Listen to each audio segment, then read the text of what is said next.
The air over St. Mary Mead was unusually bright that Wednesday evening, touched with the faint scent of lilac and freshly cut grass. The small village, charming, self-sufficient, and ever watchful, lay as though under an unspoken vow of quiet contentment. The vicarage garden buzzed softly with bees, and the church clock struck 6 with its comforting, unhurried tone. By past, the first members of the St. Mary Mead Parish Choir began to gather inside the old stone church for their weekly rehearsal. It was a ritual cherished as much for the gossip as for the singing. The women, cheeks pink with anticipation and talk, hung up their hats and exchanged polite smiles that didn't always reach the eyes. The men, fewer and generally less enthusiastic, made small talk about cricket or the weather while tuning their voices with an air of mild embarrassment.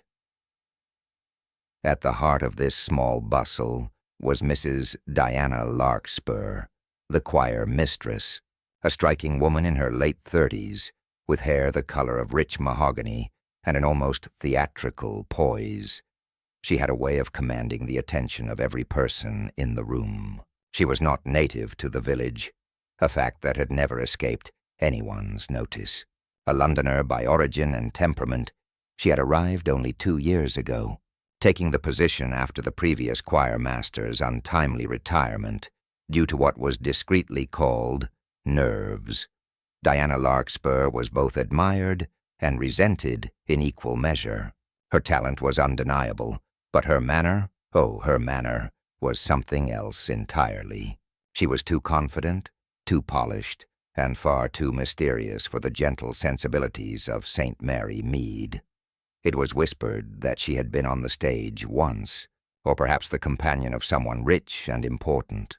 Whatever the truth, she carried it in her bearing, like perfume, just strong enough to provoke curiosity. Miss Jane Marple, who had been asked to play the organ temporarily while Mrs. Weatherby recovered from her rheumatism, took her quiet seat near the back. The elderly spinster's delicate fingers adjusted the sheet music, her pale blue eyes drifting over the group with the absent attentiveness of one who observes everything while appearing to see nothing at all. "Good evening, Miss Marple," said Diana with a crisp smile. "So glad you could manage. I do hope we'll get through the Sanctus tonight without anyone going sharp." "I'm sure we'll do our best, my dear," Miss Marple replied kindly, though her tone carried a shade of amusement. "Though I must say, enthusiasm and accuracy do not always walk hand in hand." A few of the choir members laughed. Mrs. Hemings, the butcher's wife and a notorious gossip, tittered loudly while rearranging her music sheets.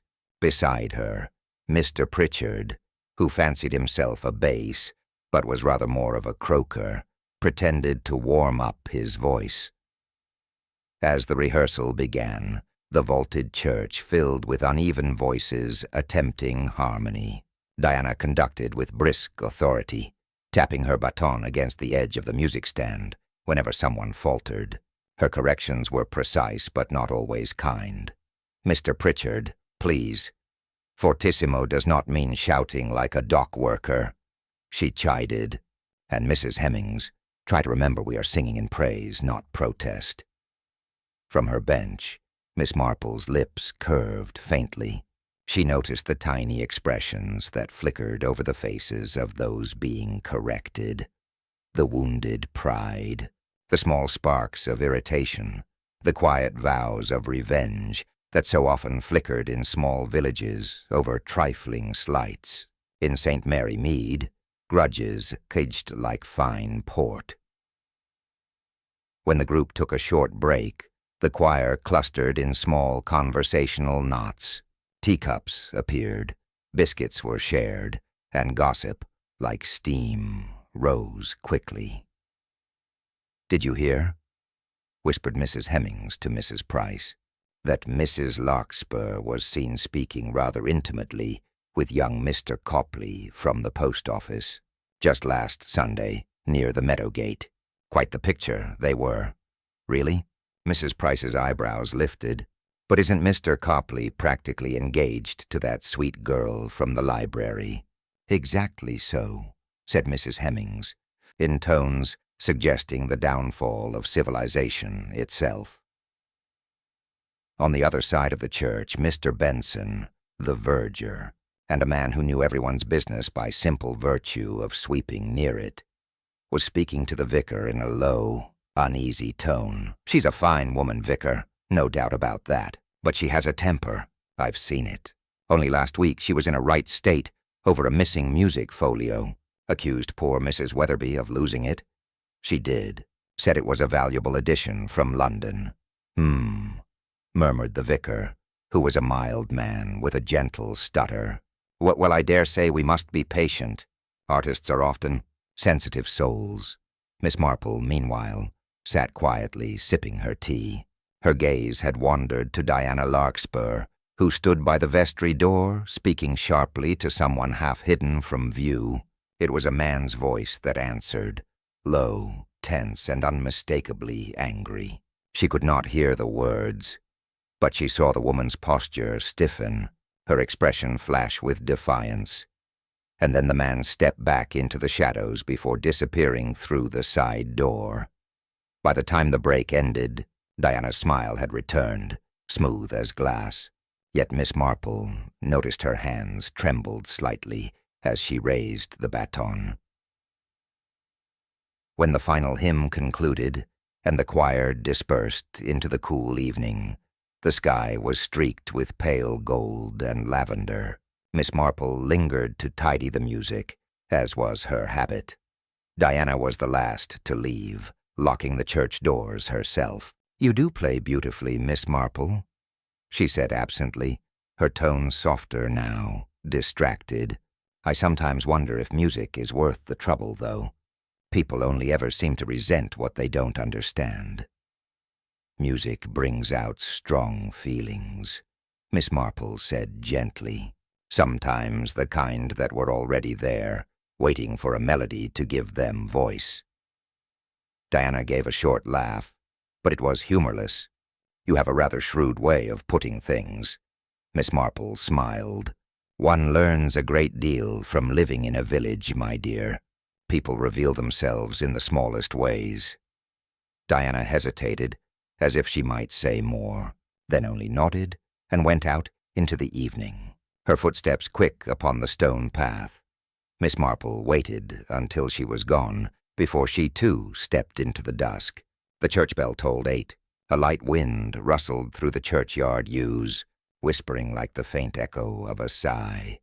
It was only the next morning, when the milkman passed by at dawn, that he noticed the vestry door standing half open, and inside, lying at the foot of the organ steps, the motionless body of Mrs. Diana Larkspur.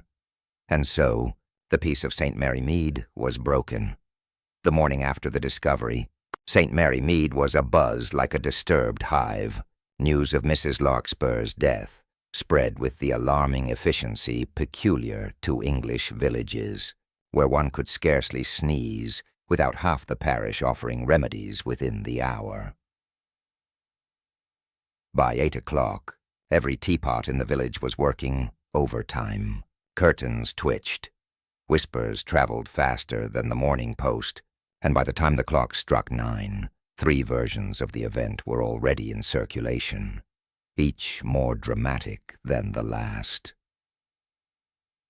At the Blue Boar Inn, old Mr. Pritchard was solemnly telling the innkeeper that he had seen a dark figure near the church at midnight. At the same moment, Mrs. Hemings was in the grocer's shop, declaring that Mrs. Larkspur had been found clutching a torn piece of sheet music, with blood all over it, positively dripping. It wasn't. By the time Miss Marple set out for her morning walk to the High Street, she had overheard 2 conflicting claims about the cause of death. One insisted it was poison, the other a blow to the head. Miss Marple, who never trusted gossip unless it agreed with logic, merely nodded politely to each speaker and continued on her way. She encountered the vicar near the gate, his face pale, and troubled. "A terrible thing, Miss Marple. Terrible. The police have been notified, of course. Inspector Craddock is on his way from Much Benham." "How dreadful for the choir," Miss Marple murmured, adjusting her gloves. "Such a lively young woman, too. It seems impossible she should be gone." The vicar sighed deeply. "And to think, only last night she was laughing, scolding us all for missing our notes. I can hardly believe it. Benson found her this morning when he came to open the church. Said she was lying quite still, fallen near the organ steps." "Yes," said Miss Marple thoughtfully. "A most peculiar place for an accident, wouldn't you say?" The vicar blinked. Yes, indeed, but the police will see to it. Craddock is a most capable man." Miss Marple smiled faintly. "Oh, I'm sure he is." By mid-morning, Inspector Craddock had arrived, brisk, methodical, and looking faintly weary, as though long accustomed to the idiosyncrasies of country life. He was greeted by a small crowd of villagers who lingered near the churchyard wall, each pretending to be on an errand. Craddock gave them one curt glance, and they immediately scattered like startled sparrows. Inside the vestry, the scene was hushed and grim. Mrs. Larkspur's body had already been covered with a linen cloth, her once elegant features now still. A shallow bruise was visible on her temple, and the faint smell of spilled perfume hung in the air. "Not an accident," Craddock said quietly to Sergeant Lake, who was taking notes. "Too much blood for a fall, and the position's wrong.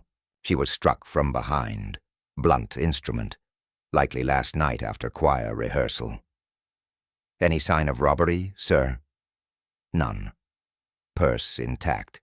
Wedding ring still on her hand. No sign of forced entry either. Door was unlocked."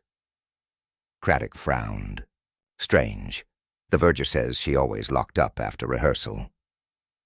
As they examined the scene, Miss Marple appeared quietly in the doorway, her gloved hands folded neatly over her handbag. "Good morning, Inspector," she said mildly. "The vicar told me you'd arrived. I hope you don't mind my intrusion. I was the organist last evening, and perhaps I might be of some little use." Craddock's expression softened slightly. He knew Miss Marple by reputation. Her previous little uses had a disconcerting habit of solving his most complicated cases. "Well, Miss Marple, you're always welcome," he said. "Perhaps you could tell me, how did she seem last night?" Miss Marple took a moment before answering. "Preoccupied, a touch anxious, I thought, though she carried it well. There was a small quarrel, I believe, toward the end of rehearsal. I didn't catch the words, but she was speaking rather sharply to someone by the vestry door." "Ah." Craddock made a note. "Any idea who it was?" "I couldn't say for certain," Miss Marple replied, her tone perfectly even. "But I dare say it might have been a gentleman." "Why's that?" "The timbre of the voice," said Miss Marple, "and the nature of the quarrel. It sounded rather personal." Craddock glanced up, a spark of interest in his eyes. "Personal, you say?" Miss Marple gave a small, knowing smile. "These little dramas do unfold in villages, Inspector. Much like one of the vicar's rose bushes, thorny and entangled, but always with a root somewhere quite ordinary." By noon, the entire village had taken up positions for observation. Mrs. Hemmings stationed herself near the post office, ready to intercept anyone leaving the church. Mrs. Price, armed with a basket and an expression of solemn virtue, happened to pass by the vicarage 3 times in an hour. The suspects, though none yet named, were already being discussed openly. Mr. Pritchard, the pompous bass, who had often been humiliated by Diana's sharp tongue. He was heard muttering darkly after rehearsal, "One day she'll push someone too far." Mrs. Hemmings, though quick to gossip, had once been overheard complaining that Mrs. Larkspur looked down on her betters, and she was always, conveniently, the first to arrive and last to leave. Mr. Copley, the young postmaster, was seen speaking with Diana in private. Rumor had it they were far too familiar, and his supposed fiancée, Miss Alice Reed from the library, had left the rehearsal early, pale and upset. Then there was Mr. Benson, the verger. He had keys to every door and a habit of being precisely where he shouldn't. His loyalty to the church was beyond reproach, but loyalty, Miss Marple mused, could sometimes take strange forms. At the vicarage, Miss Marple sat quietly with her knitting, while Mrs. Weatherby, back on her feet and full of opinions, relayed the morning's gossip in an endless stream. Terrible, simply terrible. Such a handsome woman, too, though one never knows what goes on behind closed doors.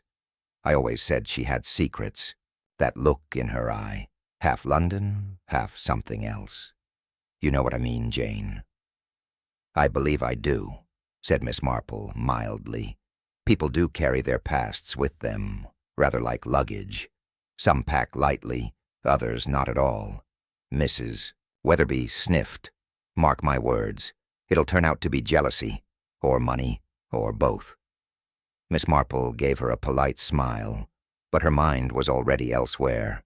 She was thinking of the missing music folio Mr. Benson had mentioned the week before, the one Mrs. Larkspur had called valuable.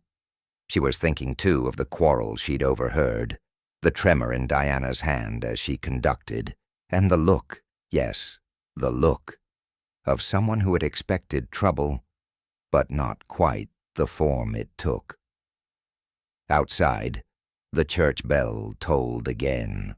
Villagers crossed themselves as they passed, speaking in hushed voices. The peace of St. Mary Mead had been pierced, and beneath its pleasant surface something darker stirred. Resentments, lies, and perhaps love turned sour. Miss Marple set her knitting aside. People, she murmured softly to herself, are very much like notes on a page. You only hear the harmony once you've found the key. And in the stillness of the vicarage parlor, she felt the faintest stirrings of understanding. Something that did not yet form a picture but hinted, ever so quietly, at a pattern waiting to be seen. Inspector Craddock had been in St. Mary Mead only a few hours, and already he was feeling the weight of its quiet scrutiny. The villagers, he reflected, were like cats, polite, graceful, and forever watching. Everywhere he went, a face appeared. At a window or behind a curtain, curious and cautious in equal measure. By late afternoon, the official investigation had begun in earnest. The church was cordoned off, the vicar subdued, and the choir members summoned to the vestry for statements. Miss Marple, seated discreetly in a pew near the back, had permission to remain, under the polite pretext of providing local context. Craddock, knowing her value, was not inclined to argue. Now then, he began, his tone brisk but kindly. We'll start with Mr. Benson. The verger stepped forward, wringing his cap. He was a lean, nervous man with a face permanently folded into an expression of concern. Terrible business, sir. Never thought such a thing could happen here. You found the body? Craddock asked. Yes, sir. Just after dawn. Came to open up, as I always do. The door to the vestry was ajar, which was strange enough. I went in, and there she was, lying by the organ steps. Was the door locked when you left last night? Benson hesitated. It should have been. Mrs. Larkspur always took the key. Said she didn't trust me to do it proper, though I've been verger 15 years, mind you. But I checked it earlier. Locked tight it was, so she must have come back after everyone left. Yes, sir. Or someone came with her. Miss Marple's knitting needles clicked softly from the pew, a sound so gentle it might have gone unnoticed.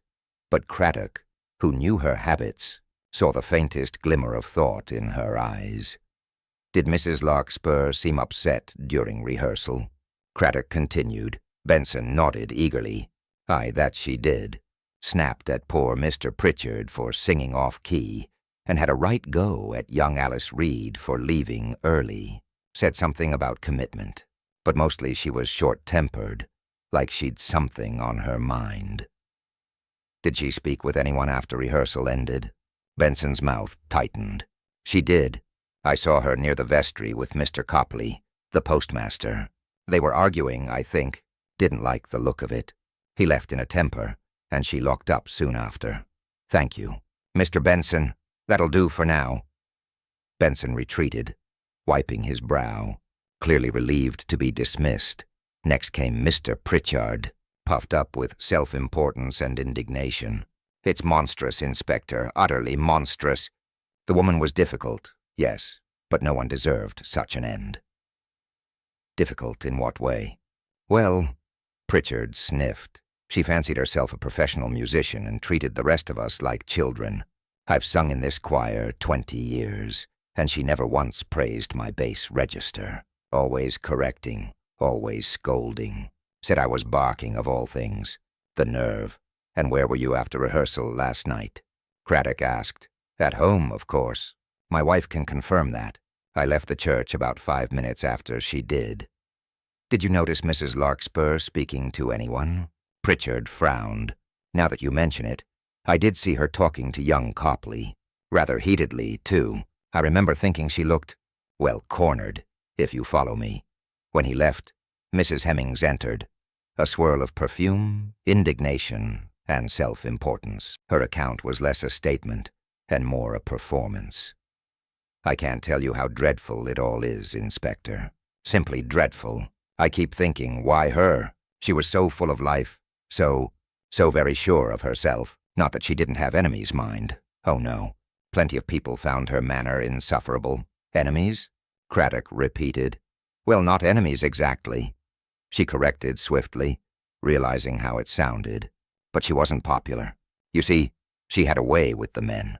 All charm and laughter when she wanted something, and cold as ice when she didn't. Poor Miss Reed. She was nearly in tears last week after seeing Mrs. Larkspur walking with Mr. Copley. Did you see her leave the church last night? I did indeed. She left after I did, I think. I was talking to Mrs. Price about the tea rota. I remember seeing her go back toward the vestry, quite alone. Craddock made another note, his pencil tapping lightly on the desk. Thank you, Mrs. Hemings. When the last of the choir had been interviewed, he turned to Miss Marple, who had sat in silence all the while, knitting a scarf of fine blue wool. Well, Miss Marple, he said with a faint smile, you've heard as much as I have. What do you make of it? She set down her knitting. It does remind me rather sadly of a business that occurred some years ago in Littleton-under-Green, she said softly. A young woman there was killed after choir practice, too, though in that case it turned out she'd been blackmailing a married man. Such things do crop up more often than one might like. Craddock raised an eyebrow. Blackmail, you think? Oh, I shouldn't say I think so, Miss Marple replied mildly, but it would explain certain emotional temperatures, if I may call them that. Mrs. Larkspur was a woman accustomed to admiration. When admiration fades, resentment often follows. And resentment, Inspector, is a seed that grows very quickly in small places. Craddock smiled ruefully. You always manage to make murder sound like gardening. Miss Marple's eyes twinkled. In some ways, it's quite similar. That afternoon, Craddock questioned Mr. Copley at the post office. The young man looked pale and exhausted, his fingers trembling slightly as he sorted the morning mail. You argued with Mrs. Larkspur last night, Craddock said directly. What about? Copley hesitated. It wasn't an argument exactly, just a misunderstanding. Care to elaborate? He swallowed. She was helping me with a music piece. privately. She wanted to perform it at the midsummer concert. I told her I couldn't continue the lessons. My fiancé didn't like it. Mrs. Larkspur didn't take it well. Did she threaten you? No, not exactly. But she hinted, said she could make things difficult for me, said she knew something that might change people's opinions. I don't know what she meant. Craddock watched him closely. And where were you after rehearsal? At home? Alone? It wasn't much of an alibi. Craddock noted the answer but said nothing. That evening, as the inspector returned to the vicarage for supper, he found Miss Marple sitting quietly by the fire, her knitting in her lap. "I've been thinking," she said as he entered, "about Mrs. Larkspur's temperament. She liked control, I think. The choir, her reputation, her little secrets. Such people often keep tokens, souvenirs, if you will. It might be worth seeing whether anything is missing from her belongings. A diary, perhaps." Craddock nodded. "We've collected her handbag and sheet music. Nothing unusual so far."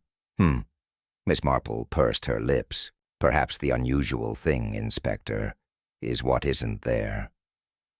She looked toward the church through the vicarage window, where the evening sun fell in pale slants across the tower stones. Somewhere within those old walls, she thought, the truth was waiting, quietly, like a misplaced note in a familiar hymn, waiting to be heard by the right ear. And Miss Marple, ever so quietly, began to listen. The following morning, Inspector Craddock had narrowed his attention to 3 individuals, each with motive enough to make a jury pause. St. Mary Mead's tranquil lanes seemed to hum with curiosity as word spread. Mr. Pritchard, Mrs. Hemmings, and young Mr. Copley were all under unofficial suspicion. It was said in whispers, of course, but that made it no less potent. At the Blue Boar Inn, Mrs. Price swore that the inspector had been seen pacing outside the post office. At the greengrocer's, the assistant claimed to have overheard Mr. Pritchard shouting about lies and slander. And at the vicarage, where Miss Marple sat serenely over her breakfast, the local postman, who had delayed his rounds ever so slightly, was quick to deliver tidings. "They say Mr. Copley's in trouble, miss," he said, lowering his voice confidentially. "Inspector asked him to the church again. Some say it's about money." "Money?" Miss Marple repeated mildly, pouring tea with steady hands. "How very interesting. People do the oddest things for money, though rather more, I think, for love." The postman flushed and hurried off, leaving Miss Marple to her thoughts. She had already been to the church earlier that morning, ostensibly to bring flowers for the altar. The flowers had indeed been placed, but not before she had taken a quiet, careful look at the vestry floor. There, just near the corner of the organ steps, she had noticed a tiny fragment of wax, red wax, the sort used to seal envelopes. A curious find, for there had been no candles lit in that corner, and the church used only white altar wax. She had tucked the observation away as neatly as a needle into a pincushion. Meanwhile, Inspector Craddock was conducting interviews in the vestry, his temper tested by half-truths and evasions. "Mr. Pritchard," he said, fixing the blustering man with a steady gaze, "it seems you left the church only a few minutes after Mrs. Larkspur. Can anyone confirm that you went straight home?" "My wife, of course," said Pritchard quickly. "She'll tell you I was in by 9 sharp. We listened to the wireless together. News from London." Craddock made a note. "And your wife? She's a light sleeper?" Pritchard's chest puffed indignantly. "Naturally. Any sensible woman is. Then she'd have heard you return, I suppose." "Very well." Craddock paused. "You had no reason to dislike Mrs. Larkspur beyond her criticism of your singing?" "Dislike? I wouldn't put it so strongly. She was difficult, sharp-tongued. Always thought she was better than the rest of us. But murder her? Good heavens, man. I sang under her baton every week. One doesn't commit homicide over a hymn." "No," said Craddock dryly, "but people have killed for less. Next came Mrs. Hemings, flustered and theatrical as ever. She arrived in a whirl of perfume and indignation, her hat pinned precariously. "I can't imagine why I've been sent for again, Inspector. I told you everything yesterday. Just a few more questions, Mrs. Hemings. You were the last to leave the main hall before Mrs. Larkspur went into the vestry." "Yes?" "Well, I suppose I was. I saw her take her bag and go that way. Yes." "Did you see anyone else near the church?" She hesitated, eyes darting briefly. "Might have seen a shadow, someone near the lich gate, but it was dark, and I can't swear to it. Could it have been Mr. Copley?" Mrs. Hemings looked affronted. "I couldn't possibly say, but everyone knows she had an understanding with him. Quite improper, if you ask me." "Thank you, Mrs. Hemings," said Craddock, who had no intention of asking her anything more. By afternoon, he found himself once again at the post office. Mr. Copley looked wan, his eyes shadowed from lack of sleep. The young man's fiancée, Miss Alice Reed, had not been seen all morning. "Still insisting you went straight home?" Craddock asked. "Yes, sir. You live alone?" "I do. Anyone see you return?" "No, sir." "Then you have no alibi." Copley's composure cracked. "I didn't kill her. Yes, I argued with her, but that's all. She was blackmailing me." Craddock's pen stilled. "Blackmailing you? About what?" "She found something. Letters I wrote to a girl in London years ago. Foolish, sentimental things. She said if I didn't help her with her music or accompany her to certain engagements, she'd tell Alice I was deceiving her." "And did she?" "No, I refused. I told her I was done being ordered about. She laughed, said she had more than enough to ruin me. But I left her there, alive. Where did these letters come from?" "I don't know. I thought I'd burned them long ago." Craddock sat back, thoughtful, and yet she had them. Curious, isn't it? That evening Miss Marple found the inspector in the vicarage study, poring over his notes. He looked up as she entered. "I hear you've had quite a day," she said gently. He nodded grimly. 3 suspects, 3 motives, and no weapon.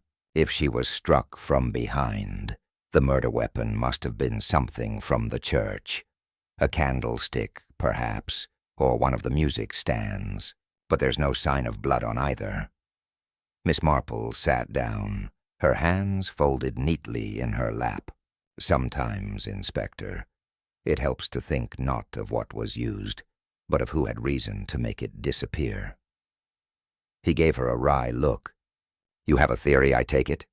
"Not yet," she said. "Only a feeling. The sort of feeling one gets when a song ends too abruptly. Something unfinished, unresolved." "Do go on." "Well," Miss Marple mused, "consider Mrs. Hemings, a woman who adores gossip, but whose own affairs are rather dull. She thrives on other people's scandals. Yet she was at the church late. Later than she admits, I think. And Mr. Pritchard, though blustering, is easily wounded. Vanity is a dangerous thing, but the young man, Mr. Copley, he strikes me as frightened, not guilty. There's a difference, you know. Guilt hides. Fear trembles." Craddock leaned back, intrigued. "So which is it, Miss Marple? Pride, gossip, or fear?" She smiled faintly.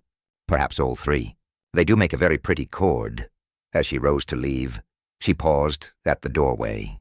"Oh, by the way, Inspector, do you happen to know whether Mrs. Larkspur received any letters recently? Red wax seals, perhaps?" Craddock frowned. "Red wax? How did you—" "Yes, there was one found in her bag. Torn open, no signature." "Ah," Miss Marple said softly. "That explains the wax, then." "The wax?" She only smiled. "A small thing, Inspector. But small things often speak loudest, if one listens." Outside, twilight had descended over St. Mary Mead. The villagers moved about quietly, avoiding each other's eyes. A funeral air already hung over the lanes, though the service had yet to be announced. In the shadows by the church wall, someone watched Miss Marple pass, someone whose heart beat a little too quickly.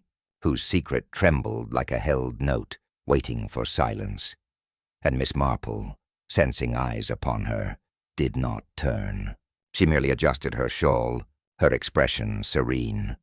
For she had learned long ago that the most dangerous thing one can do in a village murder is look too interested. The following morning dawned gray and heavy with drizzle, the sort that settled quietly over St. Mary Mead like an old shawl. The church bells did not ring that day. They hung silent and solemn, as if in mourning for their choir mistress.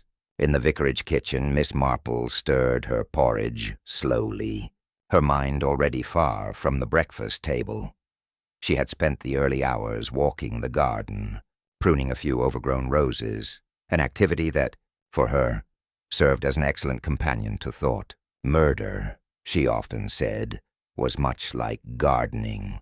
Both required careful attention to what others overlooked. And so it was that when Inspector Craddock arrived, raincoat dripping, boots muddied, he found Miss Marple trimming a rose bush near the gate, a serene smile upon her face. "Ah, Inspector," she greeted him cheerfully. "You're just in time.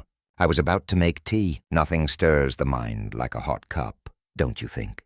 Craddock, who had not slept a full night since the murder, looked both grateful and exasperated.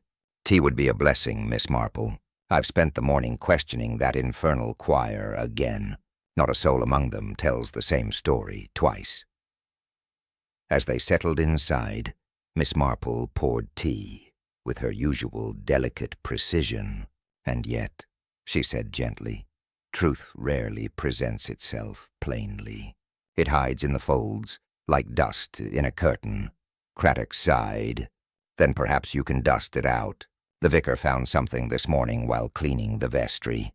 A broken button beneath the organ bench, brass, with the initials J.P. engraved." Miss Marple's eyes brightened, though she did not look surprised. "John Pritchard," she murmured. "Exactly. He denies all knowledge of it, of course.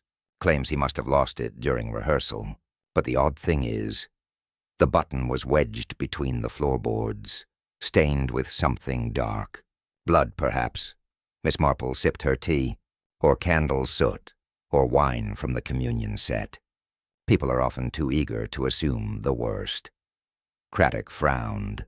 "You don't think it incriminates him?" "I think," said Miss Marple softly, "that it tells a story, but perhaps not the one he'd wish." She set down her cup and leaned forward slightly. "You see, Inspector, a button does not simply leap from a coat. It must be torn, snagged, perhaps in haste. I imagine Mrs. Larkspur was not an easy woman to face when angry. Someone may have grasped her, to silence her or restrain her, not intending to kill at all. An accident? Or a panic?" Miss Marple mused. "A quarrel in which words turned sharp, hands sharper still." Craddock nodded slowly. "That would explain the lack of a weapon. Perhaps she fell." "Perhaps," Miss Marple agreed, though her tone suggested a deeper reservation. "But tell me, did you notice anything unusual about her possessions?" Craddock opened his notebook. A handbag with her purse intact, hymn book, pencil, handkerchief, and that torn letter sealed with red wax. "No signature, as I mentioned." "Ah, yes," said Miss Marple. "I have been thinking of that letter. It was likely personal, but the lack of signature suggests something more. A threat, perhaps, or a confession someone dared not own." The inspector looked skeptical. "You think the letter connects to the murder?" "I do," she said simply. "And I think whoever wrote it was in the church that night. Not after the service, but during it." Craddock's brows drew together. "During the rehearsal?" "Yes. You see, Mrs. Larkspur was found holding her hymn book still open to the Sanctus. That tells me she was interrupted abruptly, mid-task. Someone came into the vestry while she was preparing her notes, and she had no time to defend herself." Craddock rubbed his temple. "So we're looking for someone who had reason to approach her privately." Copley, perhaps. Miss Marple smiled faintly. You're thinking of young men and jealousy, Inspector. But you'd do better to consider middle-aged pride. Vanity has far more patience than passion.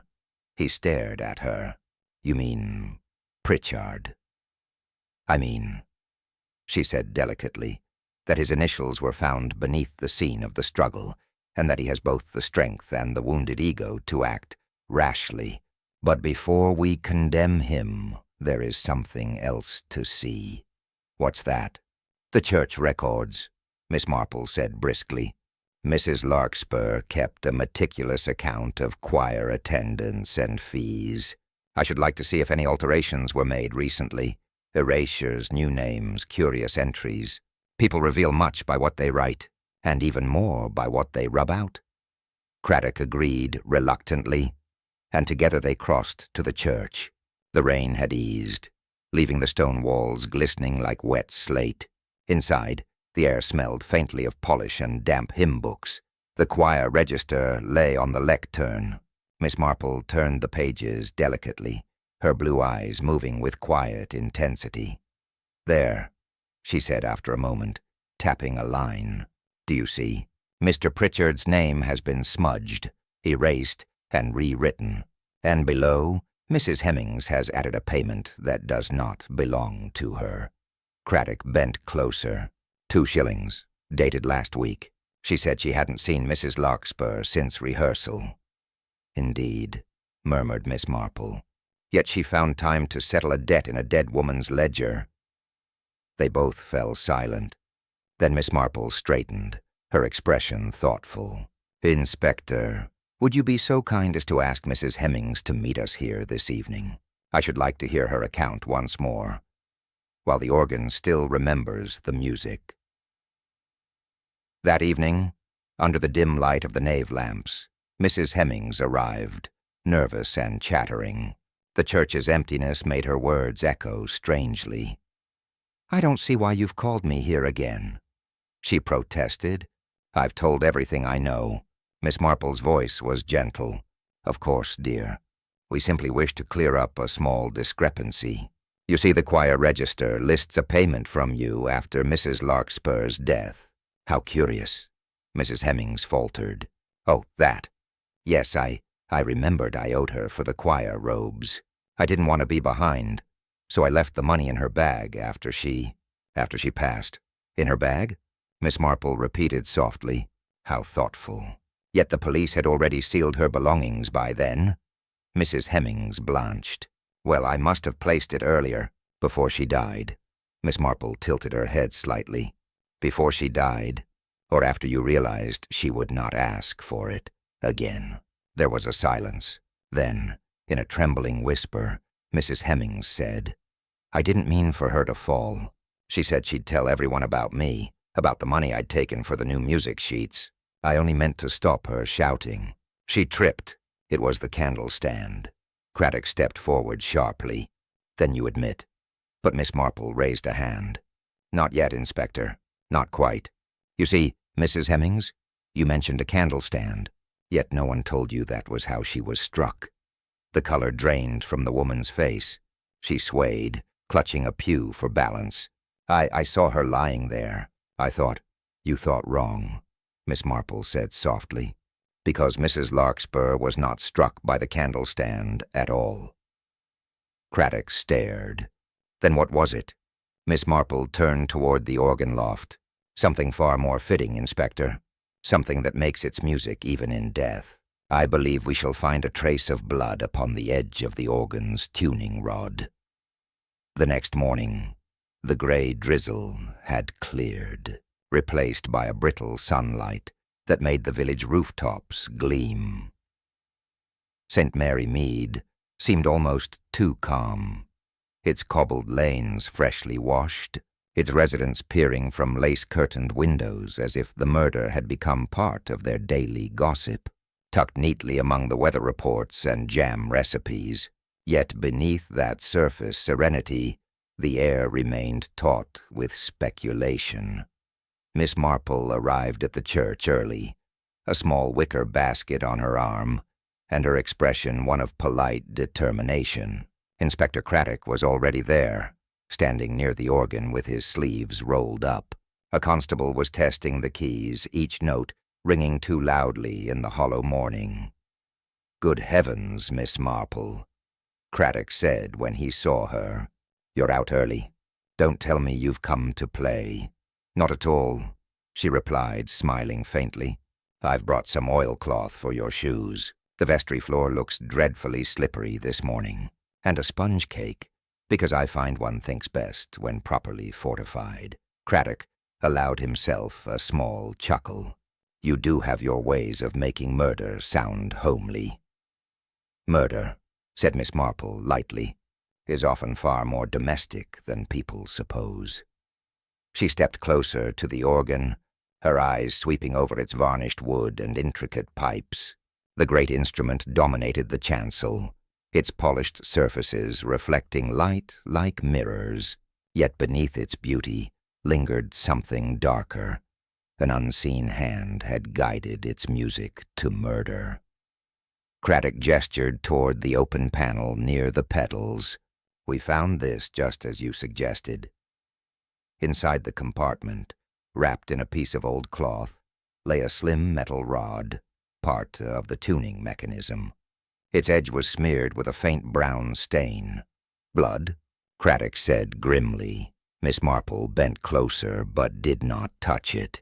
"It appears so, but what matters is how it came to rest here. Someone hid it quite deliberately, not tossed aside, but tucked away with care." Craddock nodded. "Mrs. Hemmings's story isn't holding. I'll grant you that.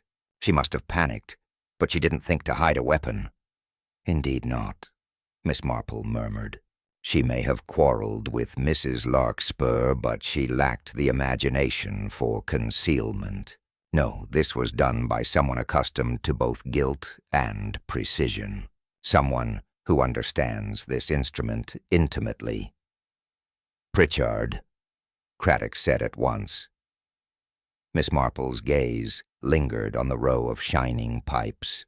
"Yes, the choirmaster, a man proud of his music, envious of her authority, and fearful that her influence might unseat him.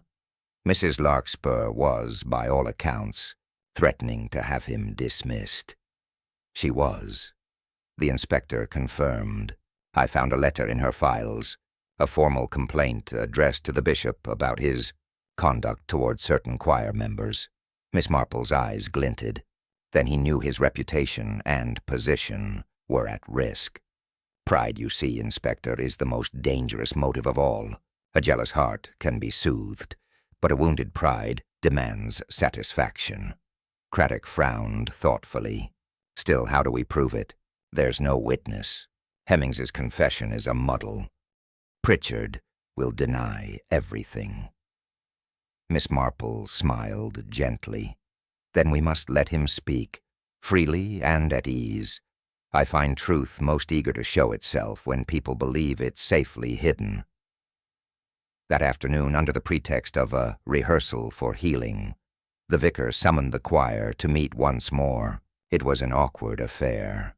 Voices faltered, glances darted, and the once familiar notes of the hymn, "Abide with Me," trembled with unease. Miss Marple sat quietly in the back pew, her knitting bag beside her, hands folded as though she were there by accident. Pritchard stood at the organ, his thin fingers moving stiffly over the keys. His eyes were rimmed with sleeplessness, but his posture remained proud, almost defiant. When the hymn ended, Miss Marple rose. "Mr. Pritchard," she said in her soft, unassuming voice, "might you indulge me with a small favor? I have always admired the way you play the closing chord of Rock of Ages. Could you demonstrate it again?" The request, though harmless in tone, drew puzzled looks from the choir. Pritchard hesitated, then nodded curtly. "Of course, Miss Marple."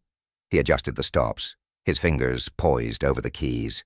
The chord rang out, rich and sonorous, filling the church. But as it faded, Miss Marple tilted her head slightly. "Curious," she murmured. It doesn't sound quite the same as it did last Sunday. I suppose instruments remember, rather like people, the way a familiar song can carry traces of what was played before it. There was a faint murmur among the choir. Pritchard's jaw tightened. "I don't know what you mean, Miss Marple." "Oh, I think you do," she said kindly. "When you hid the tuning rod, you did so with remarkable neatness. But the organ, you see, keeps secrets poorly. A smear on the pipe there, just beside the G note, reveals where the cloth brushed against it." Craddock stepped forward from the shadows. "We've tested the stain, Pritchard. It's blood, Mrs. Larkspur's blood." The choir master turned pale. "That's absurd. She fell. I was only trying to help her." "Help her?" Miss Marple echoed softly. "By striking her first. No, Mr. Pritchard. You confronted her that night after rehearsal. She accused you, perhaps unjustly, perhaps not, of misconduct. You lost your temper. In your anger, you reached for what was nearest, the tuning rod. And when she fell, you realized too late what you had done." Pritchard's hands trembled visibly now. "It was an accident," he whispered. "She called me a disgrace, said she'd ruin me before the bishop. I only meant to frighten her." Miss Marple's voice was gentle, but there was a firmness beneath the kindness. "And when you saw the blood, you panicked. You hid the rod, closed the vestry door, and returned to the organ, pretending to tidy your music until you could slip away unnoticed. But you made one fatal error."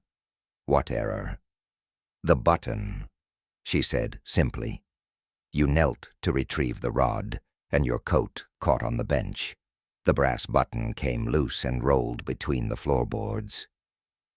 Pritchard's composure crumbled. His shoulders sagged. His eyes filled with weary defeat. "I never meant for it to happen," he said again, his voice breaking. "She was cruel. She'd mocked me in front of the others, humiliated me for forgetting a single note. I thought if I frightened her, she'd stop." Miss Marple sighed softly. "Cruelty is often answered by cruelty, Mr. Pritchard, but rarely with justice.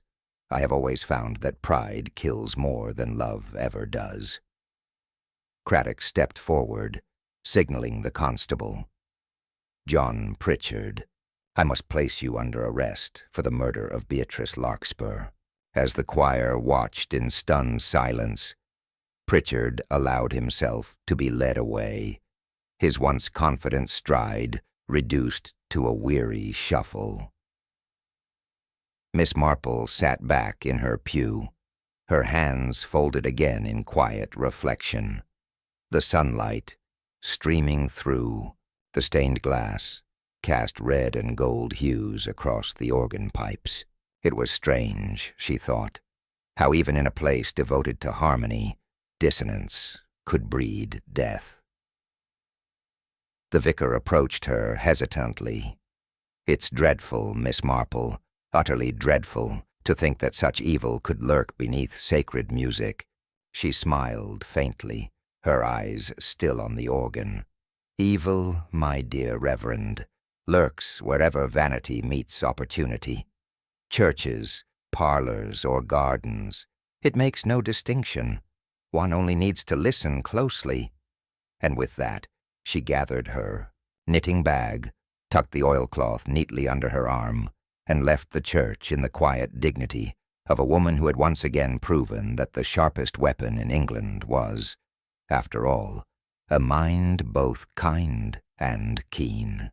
The village of St. Mary Mead had always prided itself on its harmony, its neatly swept lanes, its polished brass doorbells, and its reputation for civility. Yet in the days following John Pritchard's arrest, that harmony fractured like a mirror. The villagers whispered in doorways, lingered too long in the post office, and traded theories over their teacups with the relish of those who had never before tasted scandal so close to home. Miss Hartnell, from her perch at the grocer's counter, declared that she had always said there was something odd about musical men.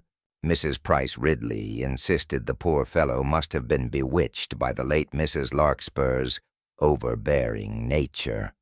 Even Reverend Clement, though outwardly composed, was privately shaken.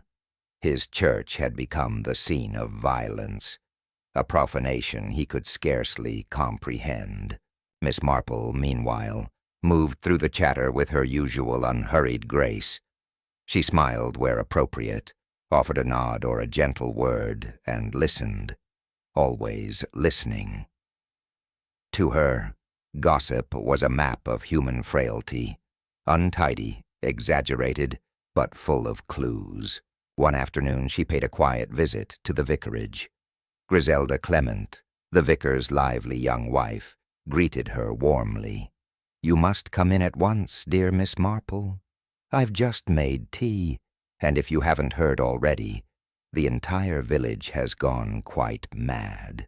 Everyone's certain that poor Mr. Pritchard will hang before the month's out." Miss Marple removed her gloves and hat. "The village does enjoy a tidy conclusion," she said mildly, "though I'm not yet convinced the tale is quite as simple as it appears." Griselda blinked. "Not simple, but he confessed." "Ah, yes," Miss Marple replied, stirring her tea. "A confession extracted in distress. I have seen such things before. People often confess to less or more than they've done, particularly when frightened or ashamed." The young woman frowned. "But you saw the evidence yourself. His button, the tuning rod, the quarrel with Mrs. Larkspur. What else could it be?" Miss Marple smiled gently. "A number of small truths, my dear, can be arranged to form a very large lie. What concerns me most is motive. Mr. Pritchard was angry, yes. But anger, in my experience, flares and fades. Murder, however, often arises from something more enduring. Fear, for example." Griselda leaned forward. "You mean someone else might have been afraid of Mrs. Larkspur?" "Precisely. I have been asking myself, what could she have known that made more than one person desperate to silence her?" That evening Miss Marple walked once more to the church. The sunset cast the stained glass in rich crimson light, and her footsteps echoed softly on the flagstones. She found the Reverend Clement in the vestry, sorting through the late choir mistress's belongings. "Good evening, Reverend," she said, peering at the desk. "Still tidying the aftermath, I see." He sighed. "It seems endless. Mrs. Larkspur was remarkably thorough in her record-keeping, lists upon lists, even personal notes about each choir member. I cannot imagine why she needed such detail." Miss Marple's eyes twinkled. Perhaps she liked to feel indispensable, or perhaps she was gathering information for another purpose. "Another purpose?" She nodded toward the small leather-bound ledger he held. "If I may?" He passed it over. Inside, in Mrs. Larkspur's neat hand, were names and dates, with small annotations beside each. Some were harmless. Strong alto, punctual, needs encouragement. But others carried darker undertones. Borrows freely and forgets to return. Drinks before rehearsal. In debt to the parish fund. Miss Marple turned a page, and her brows lifted slightly. "Ah, Mrs. Hemmings again. Took money for sheet music, repaid partially. How interesting. But look here, Mr. Pritchard's entry." The vicar leaned close. "Resents correction. Has past connection with Lydia Marsh. Maid dismissed from vicarage." "Good heavens, what does that mean?" Miss Marple closed the book thoughtfully. "It means, my dear Reverend, that Mrs. Larkspur kept more than musical notes. She kept secrets, and used them, I suspect, as a conductor uses a baton. People followed her lead whether they wished to or not. Reverend Clement looked troubled. Are you suggesting she blackmailed them? Not in the vulgar sense, Miss Marple replied softly, but in the small polite ways that people of delicate position prefer. A hint dropped here, a remark there.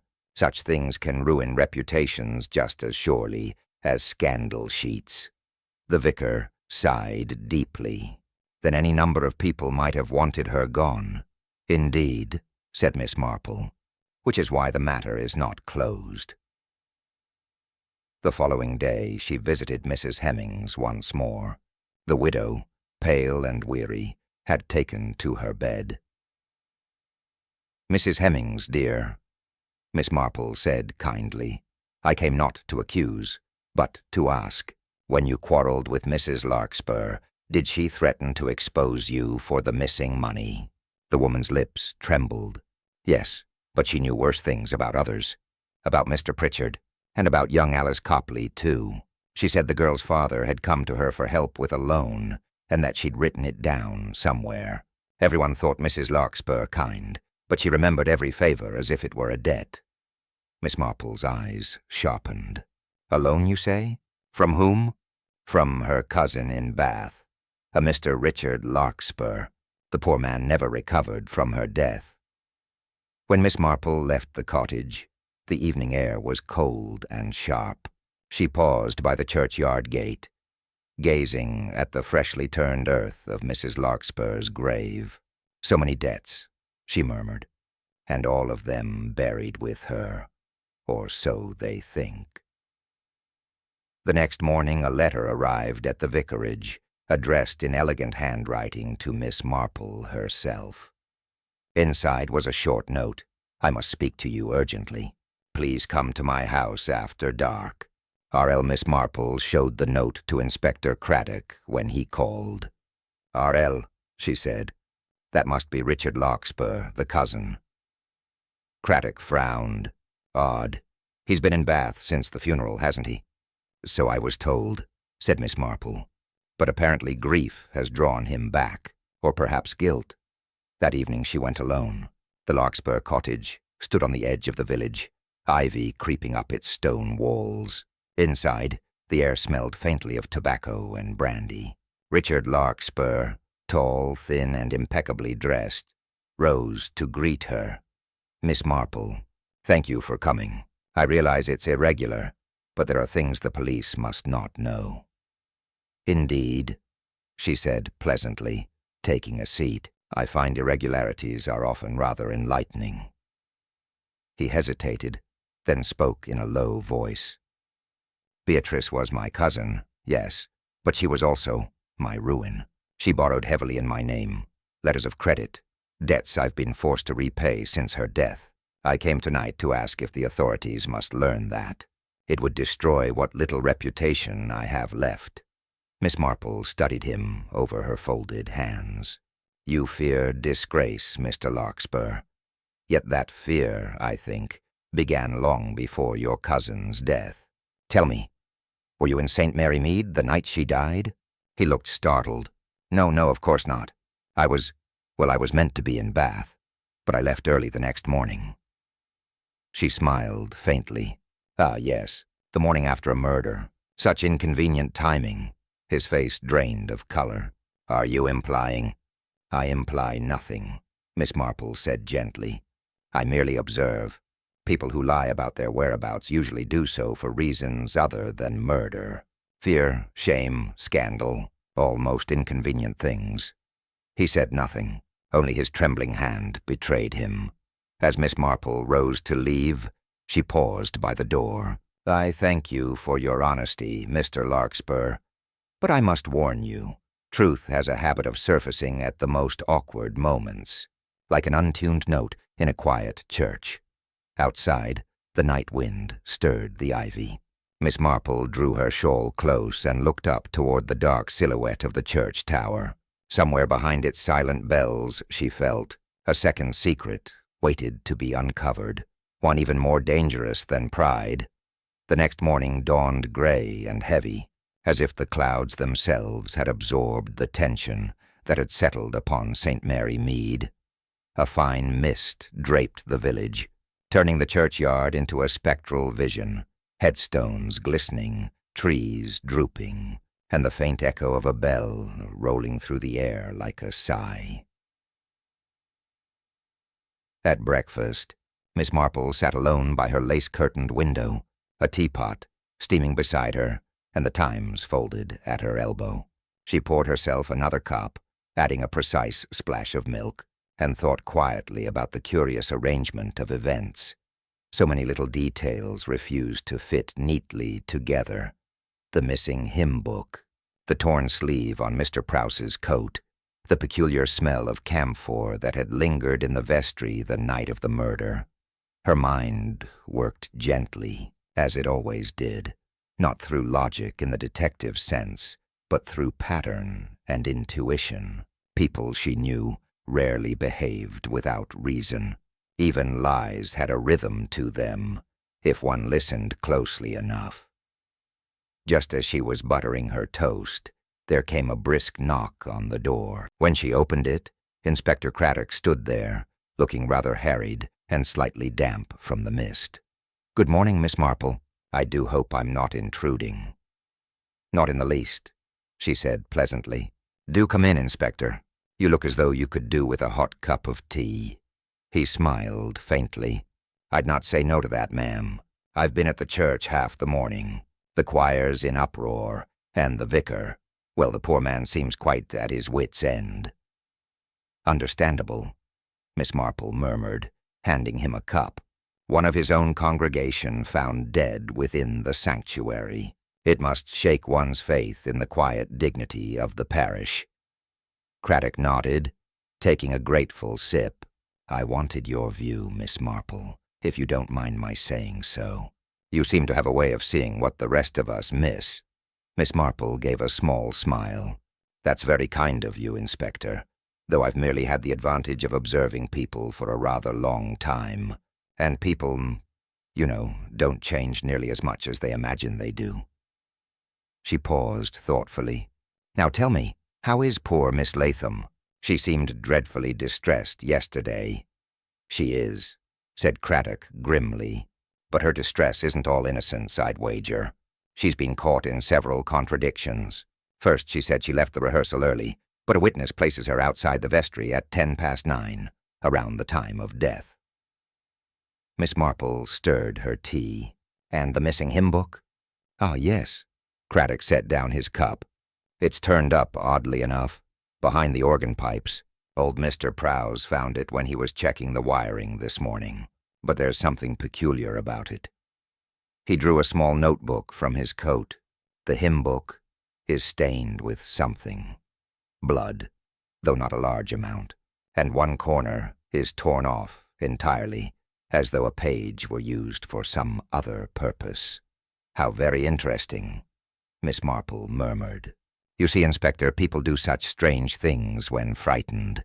They destroy or hide what they do not understand, and in doing so, they reveal themselves." Craddock gave her a curious look. "You have someone in mind?" Miss Marple didn't answer directly. She merely sipped her tea, eyes far away. "The answer, Inspector, lies in what the choir sings and who wishes not to hear it." Later that day, Miss Marple took a quiet walk to the church. The mist had lifted, leaving a faint scent of damp earth and roses. She found the vicar pacing near the gate, hands clasped behind his back. "Ah, Miss Marple," he said, voice weary, "it's all quite dreadful. Mrs. Danforth says she won't sing another note until the matter's settled, and Mr. Prowse keeps muttering about resigning as choir master. It's as though the entire choir's spirit has died with that poor girl." "Such tragedies do unsettle the harmony of things," Miss Marple said softly. "But sometimes, Vicar, the discord reveals what the melody concealed." He blinked, puzzled, but she offered only a kindly smile and moved toward the church steps. Inside, the air was cool and still, carrying the faint scent of candle wax and dust. She walked to the choir stalls, her gloved fingers tracing the polished wood. she noticed the hymn book, lying now upon the front pew. The torn corner was visible, its absence like a missing note in a familiar song. Miss Marple glanced about to be sure she was alone, then bent to inspect it. Beneath the cover, faint marks were visible, smudges of wax and something that smelled faintly of linseed oil. Curious indeed. As she straightened, a voice startled her. "Looking for something, Miss Marple?" It was Mr. Prowse, his face pale and eyes shifting nervously. "Not at all, Mr. Prowse. I was merely admiring the care you take of the music books. It must be quite the task." He gave a tight smile. "Oh yes, quite. Though some members don't make it easy, turning pages roughly, leaving them lying about. You'd think people would treat sacred property with more respect." "Indeed," she said gently. "And yet accidents do happen. A torn page here, a misplaced book there. I wonder, Mr. Prowse, do you recall who used this particular hymn book on the night of the rehearsal?" He hesitated. "Why, I believe it was Miss Latham. She always took the soprano's copy. But then again," he trailed off, looking away. "Yes? Well, now that you mention it, I did see Mr. Denham pick it up at one point. He said he'd lost his own copy and borrowed hers for a few moments." Miss Marple's eyes twinkled. "That's most helpful, Mr. Prowse. It's so difficult keeping track of small exchanges, isn't it? One never knows what significance they might later hold." That evening Miss Marple sat once again at her desk, knitting needles idle beside her, and reflected on what she'd learned. A borrowed hymn book, a missing corner of paper, a man who lied about leaving early. It all began to form the outline of something recognizable. Not a picture yet, but the ghost of one. She reached for her small notebook and wrote 3 names under each other: Miss Latham, Mr. Denham, Mr. Prowse. Then, beneath them, she wrote a single word: lies.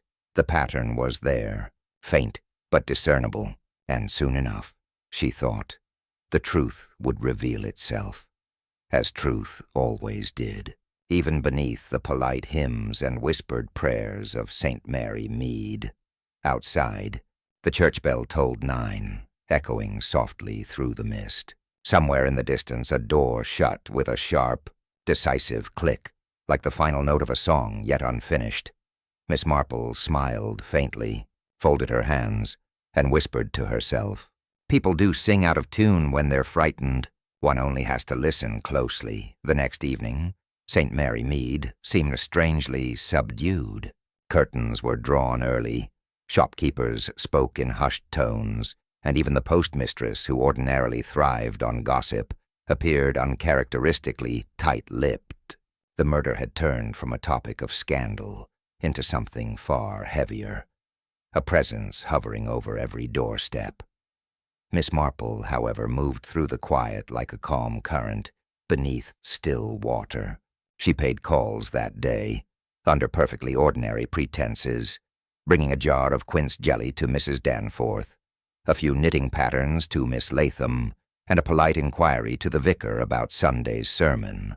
Each visit provided a thread of human nature, and Miss Marple, with her lifetime of practice, was adept at weaving such threads into patterns of truth. By evening, she returned home to find Inspector Craddock waiting upon her doorstep. He removed his hat politely. "I'm sorry to trouble you again, Miss Marple, but I've a feeling you've noticed something." "I've seen that look before." Miss Marple's lips curved into a mild smile. "Whatever look that may be, Inspector, I assure you it's quite undeserved. But please, do come in. There's seed cake if you'd like some." Craddock declined the cake, but accepted the tea. When he'd settled, he opened his notebook with a weary sigh. "We've found out something rather important. Or at least, I think it is. The corner of the missing hymn book page was discovered this morning. It had been used to write something down, a note of some kind." "How interesting," murmured Miss Marple, hands folded. "And what did it say?" "It's incomplete," said Craddock. "Only a few words remain. Oh, can't do this any longer. Meet me after rehearsal. behind the vestry door. And then it ends. We're sending it to the lab for handwriting analysis, but Miss Latham insists it isn't hers. Miss Marple's eyes rested thoughtfully upon the fire. Behind the vestry door. Such a strange place to meet, don't you think? Hardly romantic, and not particularly private, unless one wanted to avoid being seen leaving together. Craddock looked at her sharply. So you think this was an assignation? I think, said Miss Marple softly, that it was the promise of confrontation, and I think the person who wrote it never intended to arrive there alone. The inspector frowned. Are you saying there were two of them in on it? Oh, no, Miss Marple replied mildly. Only one had any real idea what was happening. The other, poor soul, was merely trying to be brave. She rose and went to the window, gazing out at the dim outline of the church tower beyond the hedgerows. You see, Inspector, people reveal themselves most completely when they are frightened. Their lies grow clumsy. Their little performances begin to falter. Craddock leaned forward. You've something specific in mind, haven't you? Miss Marple turned, eyes bright with that curious, mild intelligence that never failed to unsettle even the most seasoned policeman. Yes, Inspector, I believe it's time we staged a little performance of our own. The next afternoon, the vicar received a letter, signed with Miss Marple's tidy hand, suggesting that the choir resume practice to restore a sense of spiritual and moral order. The vicar, grateful for any gesture of normalcy, agreed at once. Notices were sent, and by 7 o'clock, the choir members assembled once more beneath the lofty nave of St. Mary Mead's Church. Miss Marple sat discreetly in one of the rear pews, knitting in her lap, looking for all the world like a harmless old lady waiting for her evening prayers. Inspector Craddock stood in the shadows by the vestry door, keeping out of sight. One by one, the choir took their places, Miss Latham pale and trembling, Mrs. Danforth stiff and indignant, Mr. Denham with his usual air of self-importance, and Mr. Prowse fussing nervously with his music sheets. The vicar cleared his throat. We shall begin with hymn 142, I think, a simple choice to remind us of unity. The first notes of the organ filled the air, echoing through the arches. Voices rose, hesitant, unsteady. Yet even in that faltering harmony, Miss Marple heard what she had come to hear. Fear. Her eyes lingered on Mr. Denham. He sang too loudly, almost forcefully, as though to drown something out. His gaze flickered again and again toward Miss Latham, whose eyes were fixed upon her hymn book. Miss Marple waited patiently until the last note faded. Then she rose, slowly, her knitting needles clicking once as she folded them away. I do beg your pardon, Reverend, she said sweetly, but I believe something of great importance has been misplaced once again. All eyes turned to her. Miss Marple, the vicar stammered. Whatever do you mean? The hymn book, she said, pointing delicately to the one upon the front pew. That one, I think, is not where it ought to be. Mr. Prowse blinked. But that's the one we use every week, Miss Marple. The same as before. Indeed, she replied, and yet it tells a very different story tonight. She walked forward, took the book gently in her hands, and opened it. There, pressed between the pages, was the missing torn corner, neatly replaced, though still faintly stained. A ripple went through the choir. Mr. Denham's color drained at once. Miss Marple's tone remained calm and kind. You see, someone realized that the page was missing, and they took great care to mend it, after the police had already found the book. Only someone who feared that torn paper would reveal too much would do such a thing. Craddock stepped from the shadows. Mr. Denham, he said finally, Perhaps you'd like to tell us why your fingerprints were on that corner of paper." Denham's lips twitched. "This is absurd. I was only helping." Miss Latham dropped her book. "No," said Miss Marple, softly but firmly. "You borrowed her hymn book that night. You used that page to write your note, didn't you? The one asking her to meet you after rehearsal. You had learned she meant to expose you. The money missing from the choir funds, the letters you forged in the vicar's name. She wanted to tell the truth, and you couldn't allow that." The color in his face turned a dreadful, ashen hue. "You met her behind the vestry door," Miss Marple continued, "where you thought no one would see. She threatened to go to the police. In anger, or perhaps panic, you struck her. The heavy brass candlestick was just inside the door, wasn't it? You didn't mean to kill her, I'm sure. But when you realized what you'd done, you hid the weapon and returned to the hall. And later, when the missing page was discovered, you slipped back to the church and tried to mend the hymn book, thinking to erase your mistake. For a long, terrible moment, there was only silence. Then Mr. Denham gave a strange, choked sound, a mixture of fury and despair. "She would have ruined me," he hissed. "Everything I'd worked for, gone. You don't understand." Craddock stepped forward, but Miss Marple merely sighed, closing the hymn book gently. "It is never the great sins, Mr. Denham, that undo people. It's the small ones they think no one notices." The choir stood frozen, the echoes of Miss Marple's words hanging in the stillness, and then the organ gave a low, accidental hum, as though the building itself exhaled. Inspector Craddock placed a steady hand upon the murderer's arm. "That will be quite enough, sir." Miss Marple turned toward the vicar, her expression kind and calm. "Perhaps, Reverend, next week you might choose a different hymn, something in a major key." He nodded weakly, tears standing in his eyes, and as the police led Mr. Denham away, Miss Marple quietly resumed her seat in the pew, taking up her knitting once more. It was, after all, a very subtle performance, and she had simply known how to listen for the wrong note. For several days after the arrest, St. Mary Mead existed in a hush that was deeper than ordinary silence. It was the silence that follows a tempest, the kind that lingers not in the air but in people's hearts. The church bells, usually a source of comfort, seemed almost hesitant to sound, as though they too had been shamed by what had transpired beneath their tower. Life, however, has a stubborn way of returning to its rhythm. By the week's end, the post office once again buzzed with subdued conversation, and the greengrocer arranged his apples in neat pyramids, as though order could banish unpleasant memory. Yet no one could entirely forget the image of Mr. Denham being led through the churchyard, his hands bound, his proud head bowed. Miss Marple, as was her habit, neither indulged in gossip nor avoided it.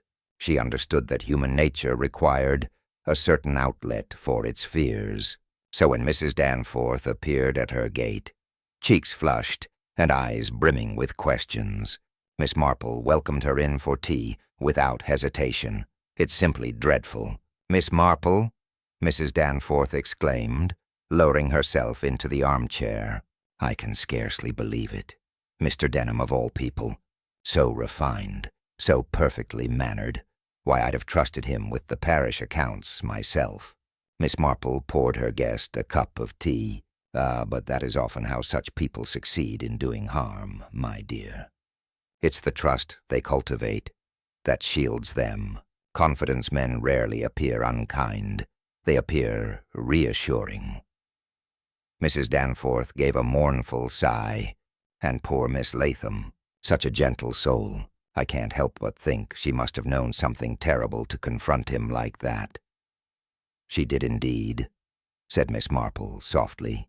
"She had found discrepancies in the choir's charitable funds, sums meant for the repair of the church roof.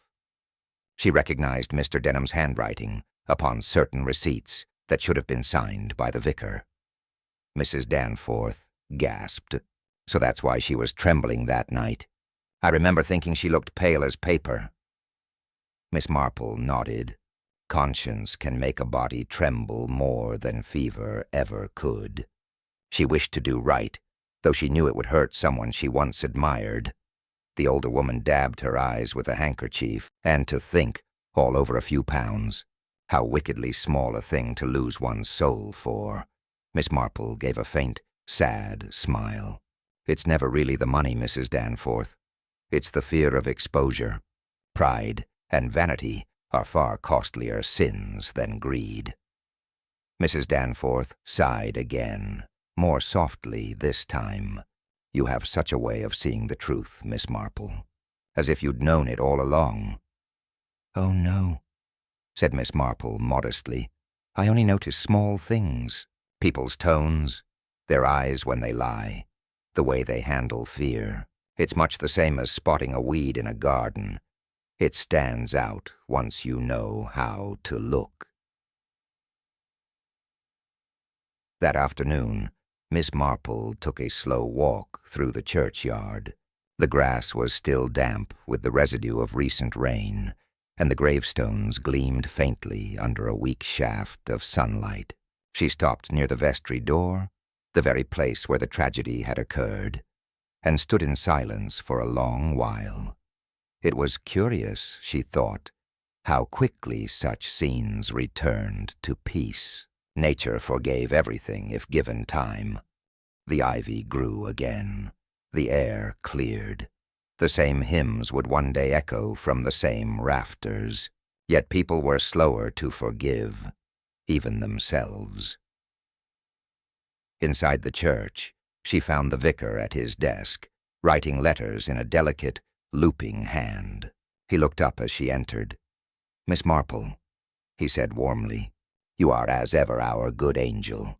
I cannot tell you how grateful we all are for your insight, your kindness, your quiet wisdom. She smiled faintly and shook her head. I did very little, Reverend. The truth was always there, waiting to be seen. He sighed. It's shaken us all dreadfully, to think that deceit could take root here, of all places. Ah, but deceit grows everywhere, she said gently. Even in gardens most lovingly tended, we all wish to appear good in the eyes of others. That's the seed of most evil, I think. It begins with fear of what people might say. The vicar was silent for a moment. Then he said quietly, we shall dedicate Sunday's service to Miss Latham's memory. A simple hymn, nothing mournful. She was too full of life for lamentations. That would be very fitting, said Miss Marple. As she turned to leave, her gaze fell upon the organ. It sat quiet, polished, dignified. The torn hymn book had been mended, the corner carefully restored, and a small sprig of lavender placed atop it, a gentle tribute. She felt an unexpected pang of tenderness. In the end, even grief could be orderly. That Sunday, the villagers filled the pews once again. There was a collective stiffness in their posture, a wish to behave as though nothing dreadful had occurred. The organist began to play, softly at first, then with growing confidence, and the first hymn rose into the rafters. Miss Marple sang along in her light, wavering voice, her hat tilted at a prim angle. Her eyes drifted over the congregation, Mrs. Danforth mouthing the words too quickly, as if to keep from crying. Mr. Prowse, hands trembling upon the keys but steadying by the second verse. The vicar, head bowed, his voice a solemn anchor among the wavering notes. It was not perfect music, but it was honest. After the service, Inspector Craddock joined her in the churchyard, where sparrows darted between the tombstones. Well, Miss Marple, he said, I suppose that's that. Denham's confessed. Said you'd seen right through him from the first. Miss Marple chuckled softly. I hardly think that's true. One never sees right through anyone, Inspector. One only notices the small cracks in their mask. He smiled. You make it sound like psychology. "Oh, nothing so learned," she said. "Just life. You see, I once knew a young man very like Mr. Denham. Handsome, charming, ambitious. He, too, made a small misdeed into a very large one by refusing to admit it. He ran away instead, and ruined quite a few lives in the process. I suppose that's why I noticed the signs." Craddock tipped his hat. "You'd make a fine detective, Miss Marple." She smiled serenely. "Heaven forbid I should find it most disagreeable to spend my days in the company of murderers. No, Inspector, I'm quite content with my garden, my knitting, and the occasional bit of wickedness in others to remind me what the world's truly made of." Craddock laughed quietly. "Then I'll leave you to it. You've earned your peace." As he departed down the lane, Miss Marple lingered a while longer. The sun had come out, scattering gold across the gravestones. She bent to pluck a wild flower that had sprung up by the vestry steps. A bright little thing, stubbornly alive. Holding it between her fingers, she murmured, "Such a pity, so much good undone by a moment's fear." Then she tucked the flower into her notebook, straightened her hat, and walked slowly home. The village had begun to hum again. The sound of a milk cart on the cobbles, the laughter of children by the green, the chime of a distant clock marking the hour. Life, for all its cruelties, insisted on going on. And in her quiet sitting room, Miss Marple resumed her knitting by the window, the soft click of her needles keeping time with the world outside. If one were to pass her cottage just then, one might see only a gentle old lady in lace cuffs, absorbed in her woolen tea. Yet behind those pale blue eyes flickered something sharper, a patient, sorrowful understanding of human hearts. For Miss Marple knew, as she always had, that murder was never a matter of monsters, but of frail, frightened people, people whose secrets sang just a little off-key. And so, as evening fell over St. Mary Mead, she set down her work, looked out at the fading light, and said softly to herself, "Another hymn finished, another soul laid to rest." The week after Mr. Denham's arrest passed in a quiet, measured rhythm. St. Mary Mead seemed to breathe again, though it carried a new, subtle tension, an awareness that beneath the village's prim facades, passions, fears, and resentments had long simmered unnoticed. The air felt cleaner somehow, as if the truth itself had scoured the cobblestones. Miss Marple, however, moved through this return to normalcy with the careful observation of one who understood that peace is never absolute. She wandered the lanes in the early mornings, noting how the gardener swept paths with a slightly exaggerated precision, how Mrs. Price Ridley's eyes darted a little too sharply when someone mentioned the choir, and how the vicar, for all his calm, sometimes paused too long over letters, as though weighing the exact words to use. Even the children seemed changed. When young Timothy and Clara raced past her with squeals of laughter, their energy was sharper, their glee edged with something new, the awareness that the adult world could be cruel, capricious, and yet ultimately accountable. One morning Miss Marple called upon Miss Latham. The young woman had returned to her normal duties at the post office, though her steps were lighter, and a faint smile played at her lips. "I've been meaning to thank you, Miss Marple," Miss Latham said, arranging the letters in neat piles, "for noticing, for understanding, without your help." Her voice faltered. Miss Marple gave a faint nod. "You did well, my dear. Sometimes the bravest thing one can do is simply to face the truth and speak it." "I don't know how I'll face the choir again," Miss Latham admitted. "After what happened, it feels as though the music itself carries a shadow." Miss Marple considered this, knitting in her lap. Music, like people, has its dissonances, but it also has a way of returning to harmony. If one is patient, give it time, and the notes will settle once more. The conversation drifted to quieter topics, the comfort of small talk between two women who understood one another. Miss Latham mentioned tending her roses and how she had begun keeping a small journal, a place to record her own thoughts, away from prying eyes. Miss Marple smiled. A wise choice.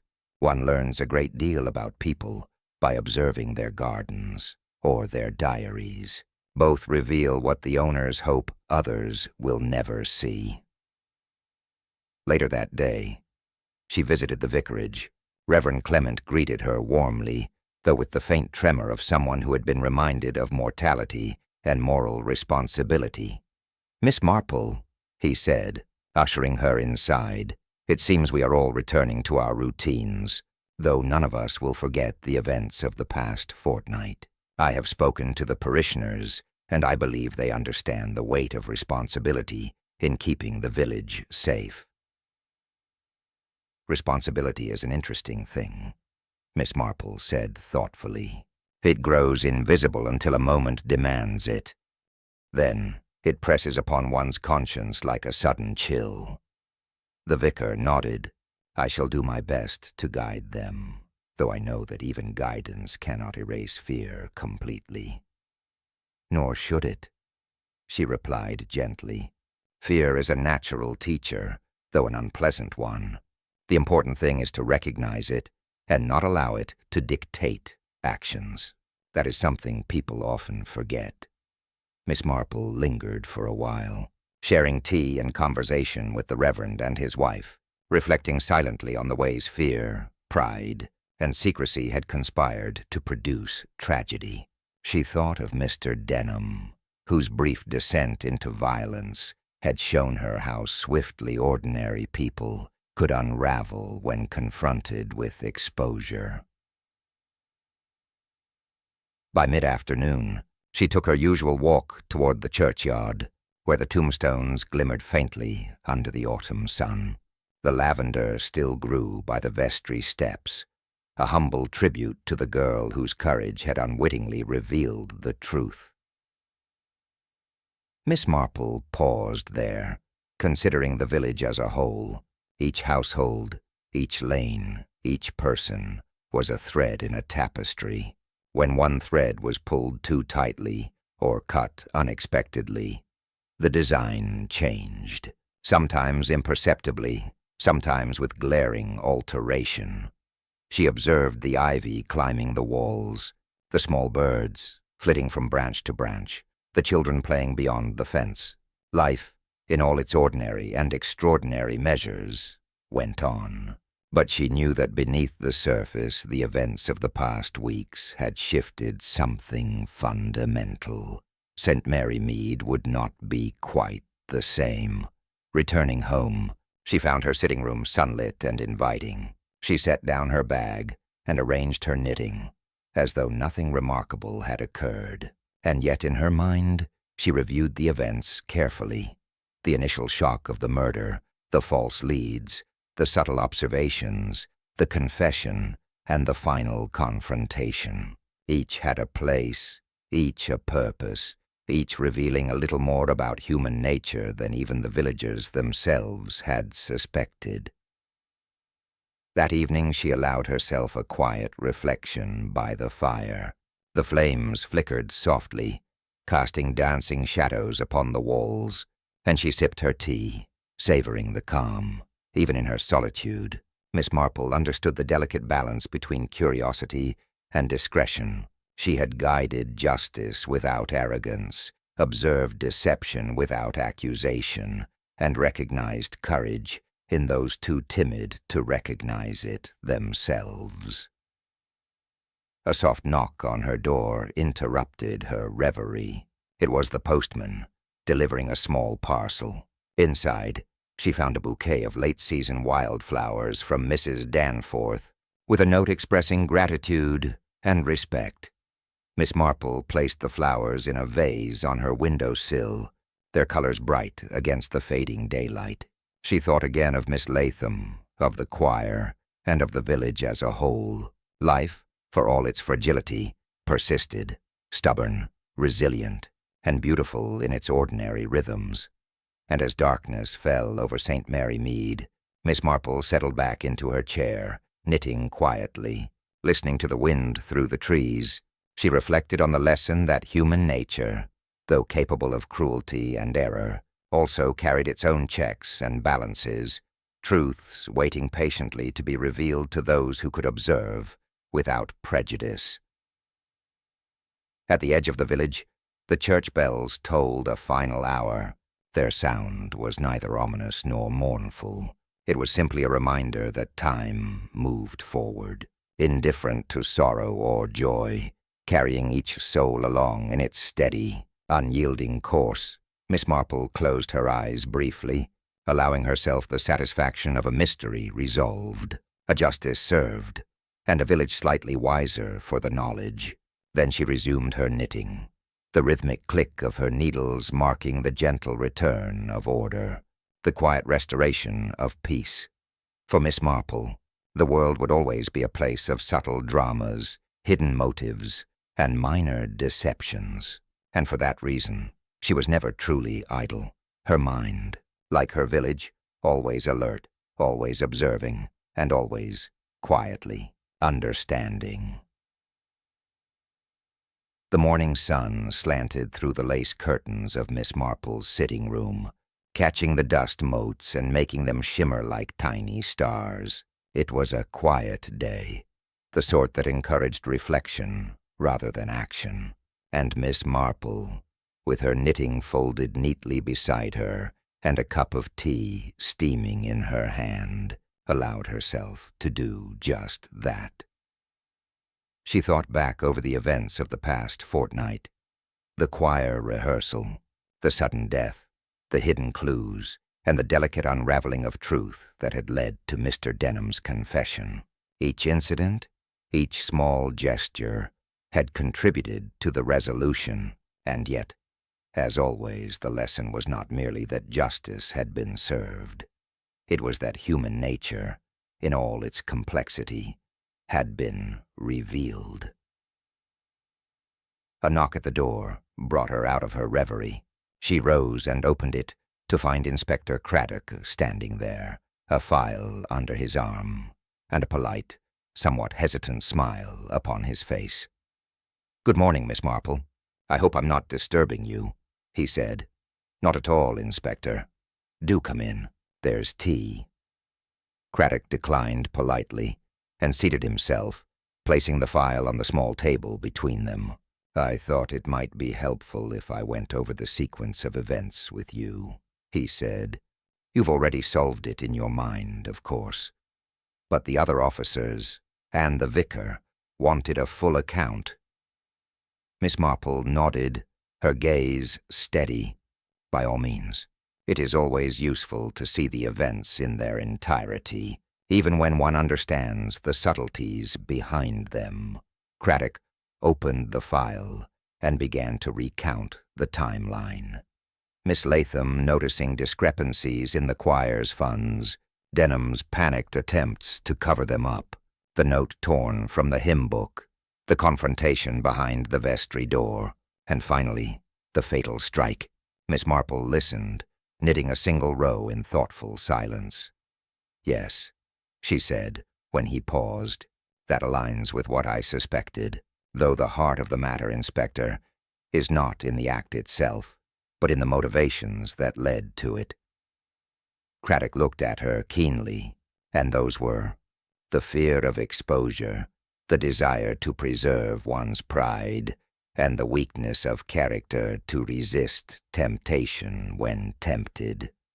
She said softly, "All ordinary human frailties, and yet they are capable of extraordinary consequences when left unchecked." Craddock nodded. "It is astonishing, really. The crime was simple in execution, but complex in its human ramifications. I suppose that is why you saw it coming, while the rest of us floundered in confusion." "Not exactly," she replied. "I did not see the crime coming, Inspector. I only noticed the signs, those little slips, those inconsistencies in behavior that pointed to what had occurred. People reveal more than they realize if one simply knows how to watch. Craddock closed the file and leaned back. I've spoken with the villagers. There's a mixture of relief and unease. Relief that justice has been done. Unease that someone so trusted could have committed such an act. It will take time for them to regain their confidence in one another. Miss Marple agreed. Trust is easily fractured, yet when it is restored, it is all the stronger for having endured a trial. The village will heal, though memories linger. That is the nature of life in a small community. One learns quickly which masks people wear, and which truths they cannot hide.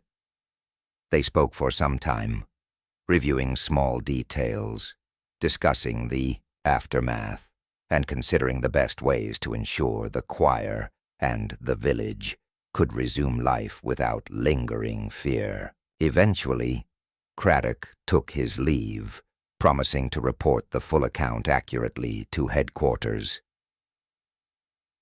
Alone once more, Miss Marple sat in her chair by the window, hands folded in her lap, and let her thoughts drift. She reflected on the quiet courage of Miss Latham, whose steady conscience had sparked the unraveling of a carefully concealed deception. She considered the remorse and eventual confession of Mr. Denham, whose pride and fear had led him astray, but who had ultimately faced the consequences of his actions. Her gaze wandered to the small bouquet of wildflowers still on the sill, a gift from Mrs. Danforth.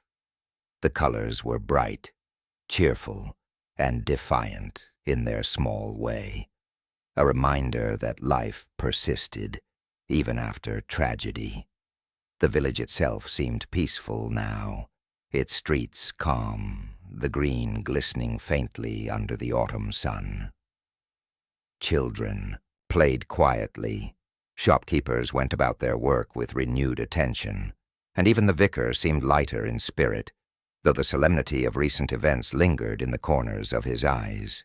Miss Marple reflected on the subtle lessons hidden in the episode, how small details often revealed the deepest truths, how fear could twist otherwise good people into making fatal errors, and how courage, honesty, and patience could restore balance. She mused over human nature, its fragility and resilience, its shadows and its light. By late afternoon, she took her usual walk, greeting a few neighbors along the way. Each offered polite smiles, some hesitant, some warmly appreciative, as though aware that the past weeks had tested their moral compass in ways they hadn't anticipated.